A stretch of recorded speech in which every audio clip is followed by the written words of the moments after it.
এই স্বপ্ন পূরণের জন্যেই ইতিহাসের অন্যতম গুরুত্বপূর্ণ সন্ধিক্ষণে 11টি রাজনৈতিক দল আমরা হাতে হাত রেখেছি।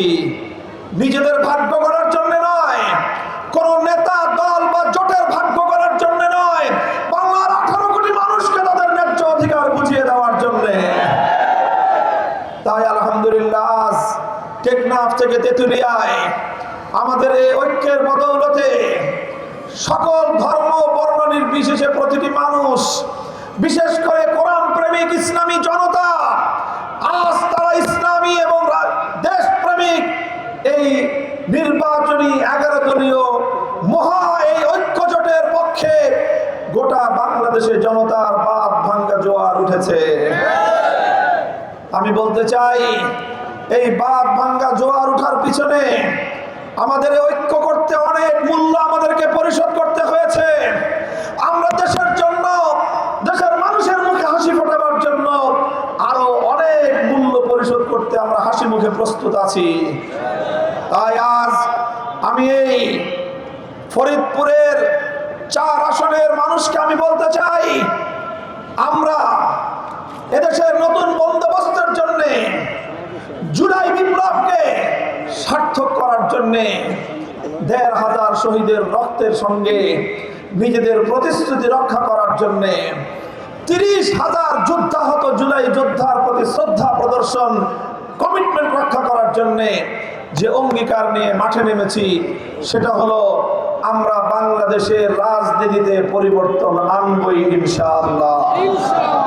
বাংলাদেশের রাজনীতিতে আগামী দিনে আর সন্ত্রাসবাদ চলবে না, গুন্ডামি চলবে না।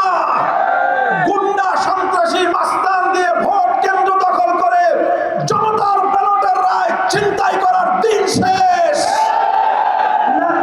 যদি কেউ জনগণের ভোটের রায় ছিনতাই করতে আসে, ব্যালটের রায়কে যদি কেউ পাল্টে দিতে আসে, প্রতিটি ভোট কেন্দ্রে আপনারা তাদের বিরুদ্ধে গণপ্রতিরোধ করে তুলবেন।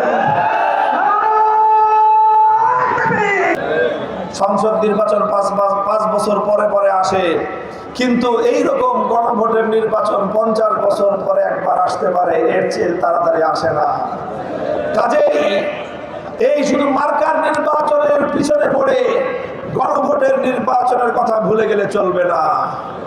আমরা গণভোটের ব্যাপারে প্রথম থেকে অত্যন্ত কঠোর, দৃঢ় প্রতিজ্ঞ, যে কোনো মূল্যে জুলাই বিপ্লবকে বাস্তবায়ন করার জন্য, শহীদের রক্তের প্রতি শ্রদ্ধা প্রদর্শন করতে চাইলে, যুদ্ধাহত জুলাই যোদ্ধাদের প্রতি সম্মান সহমর্মিতা প্রদর্শন করার জন্য জাতিকে আমরা দায়িত্বহীন দ্বিধাহীন ভাবে আহ্বান করে যাচ্ছি। গণভোটে হা বাক্সে সিল মারুন। গণভোটে হা বাক্সে সিল মারবেন আপনারা। বাংলাদেশে পরিবর্তন চান, পরিবর্তন চান আপনারা, তাহলে গণভোটে হা বাক্সে সিল মারতে হবে।